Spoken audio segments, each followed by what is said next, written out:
The wind carried the scent of dust and wildflowers through the open plains that evening.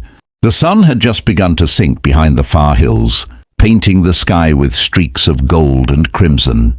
On the far end of the ranch, a horse galloped fast, its rider cloaked in a long brown coat, hat tilted low as if trying to hide from the world. That rider was Clara Dalton, a woman running from the ghosts of her past. She had come far, farther than she'd ever thought she could. Her life in the city had fallen apart after her husband left her. For not being able to bear children, the whispers, the pitying looks, the way her own family called her a woman half-made. It was all too much. So one morning, without saying a word, she mounted a borrowed horse and rode west until the ground turned wild and free. Her destination was Dry Creek Ranch, a place known to offer work for anyone who needed a second chance. The ranch owner, Cole Tanner, was a man carved by the land itself. Widowed 5 years back, he'd raised his 3 children alone, each one a handful of stubbornness and fire. Cole had lost more than most men could bear, his wife, his brother, his peace. But he'd learned to keep going, to mend fences and hearts with equal patience. When Clara arrived, Cole was mending a broken gate.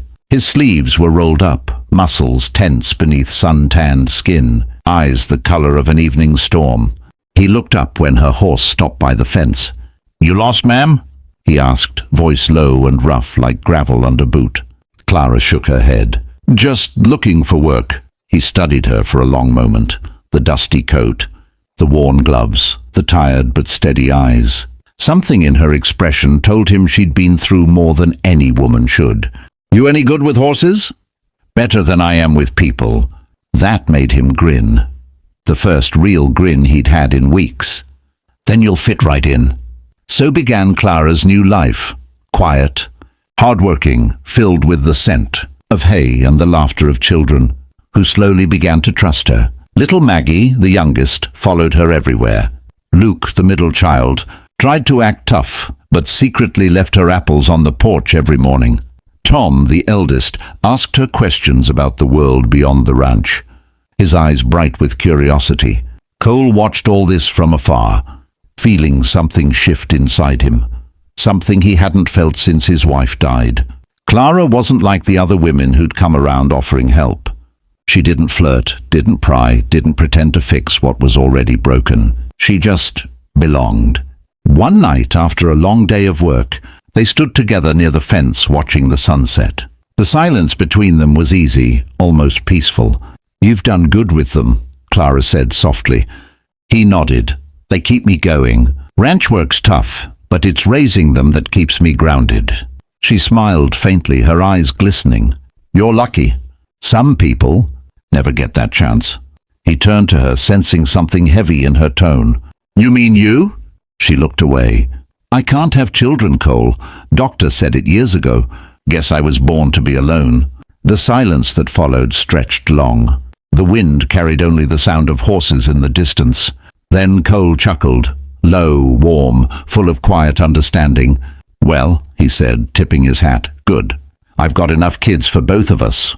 Clara blinked, then laughed, the first real laugh she'd had in years. And that's when she realized maybe she wasn't broken after all.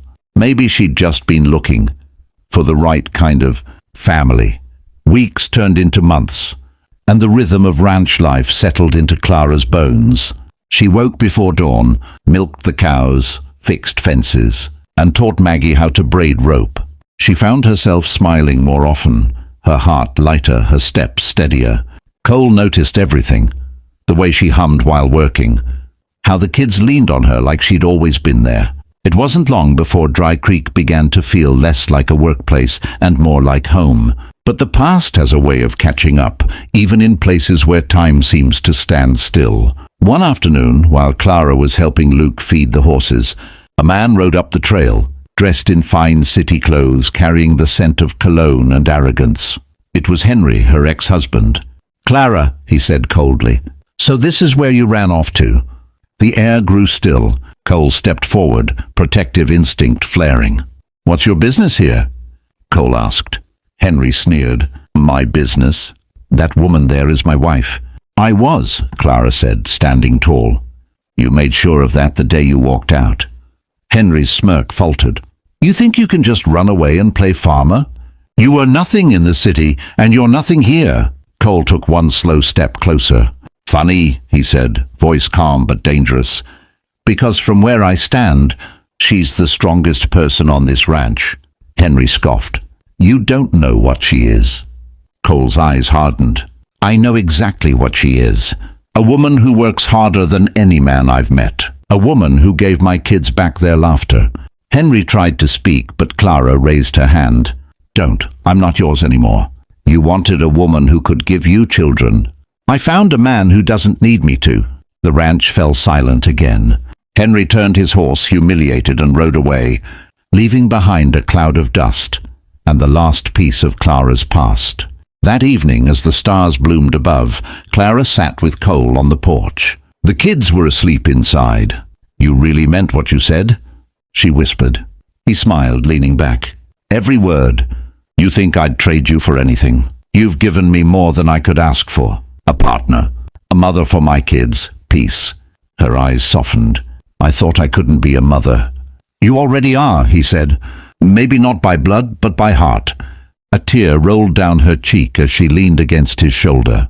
The night air was cool, the sky endless, and for the first time she felt whole. And out there, under the whispering stars, two souls who thought they'd lost everything found a new beginning. If this story touched your heart, hit that like button, drop a comment for Clara and Cole, and subscribe to the channel for more powerful emotional cowboy stories every week. Because out here in the wild west of life, love always finds its way home.